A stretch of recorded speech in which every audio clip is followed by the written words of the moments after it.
Ընտրություններից հետո գալիս է իրարից դժգոհելու շրջանը։ Բոլորը բոլորից դժգոհ են։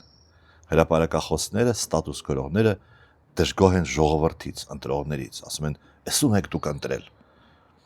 Ես ընդհանրապես դա չեմ հասկանում։ Ընտրողները դժգոհ են իրենց ընտրած քաղաքական ուժերից, որովհետև ավելի բարձր արդյունք են ակնկալում։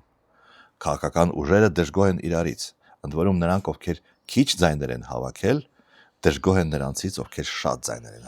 հավաքել, ասում են, դուք պետք է այսպես անեիք, այնպես անեիք, համախմբեիք եւ այլն, իսկ նրանք, ովքեր շատ ձայներ են հավաքել, դժգոհ են քիչ ձայներ հավաքողներից, ասում են, ինչու եք մասնակցել, ինչու եք փոշիացրել ձայները, եւ ընդհանրապես դուք խոսելու բան չունեք, որովհետեւ տեսեք թե որքան ձայն եք դուք հավաքել։ Եվ այդ դժգոհությունների ֆոնի վրա լինում են թեմաներ, որոնք ընդհանրապես ներեցեք օտար բառի համար խայպի թեմա չպիտի դառնան։ Սերժ Սարգսյանը ասել է, որ Փաշինյանը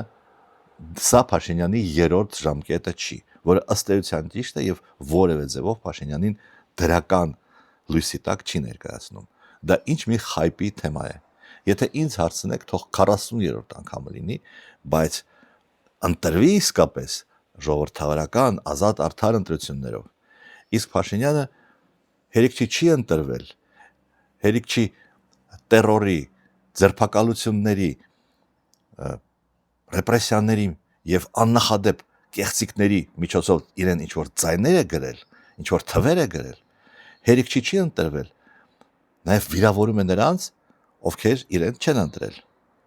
Պարզվում է, այդ բոլոր մարդիկ ընտրել են ընտրակաշառքով, այսինքն նա այնպիսի մի հանճարեղ ղեկավար է, որ որևէ մեկի մտքով չէր կարող անցնել նրա դեմ քվեարկել,